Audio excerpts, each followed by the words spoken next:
Je vais vous présenter mes revenus et mes dépenses du mois de juin en tant que conseillère financière à 21 ans. Pour ce qui est de mon revenu, j'ai fait à peu près 3000 $ net qui a été déposé dans mon compte. J'ai dépensé 10 $ pour ce qui est de mes médicaments à la pharmacie. Ensuite, 21 $ de parking parce que j'étais allée à Montréal faire une excursion, puis ça coûte cher le parking à Montréal. Ensuite, je suis allée payer mon permis de conduire à la SAC si je veux garder mon permis, ça serait quand même pratique. Mon téléphone, ça passe tous les mois automatiquement dans mon compte, c'est de 34 $. Je me suis fait une petite gâterie, je me suis acheté un jeu sur Steam pour en profiter. C'était le fun, j'aime beaucoup ce jeu-là, je joue toujours. J'ai fait un petit peu d'épicerie pour 73 $. Ensuite, j'ai payé mon service pour pouvoir traquer mon budget, mes dépenses, mes investissements, ce genre de choses-là. Donc, je l'ai payé. Moi, je fais un paiement annuel pour que ça me revienne moins cher, dans le fond, au bout du compte. 108 $ que j'ai dépensé au restaurant.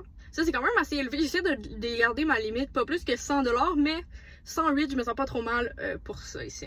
Ensuite, j'ai payé mon loyer de 150 $. Je suis quand même assez chanceuse que c'est pas très dispendieux vu que je vais avec mes beaux-parents. Ensuite, je suis allée magasiner, fait que 191 $, je trouve que c'est quand même assez élevé. J'essaie de le garder toujours en bas de 100 $ aussi. Ensuite, le gaz, 267, ça me coûte assez cher de gaz. Juste l'aller à mon emploi, c'est autour de 40 km. Ensuite, pour ce qui est de ma plus grosse dépense, c'est vraiment de l'investissement, c'est plus que 2000 $ que j'ai mis en investissement. J'ai investi beaucoup à travers plusieurs de mes comptes. Là. Je trouve que c'est quand même assez important d'investir nos sous puis pas de tout dépenser, mettons. Fait que pour ce mois-ci, je suis un petit peu dans le négatif, mettons, comparativement à mon revenu versus toutes mes dépenses, mais beaucoup de ça, c'est de l'investissement.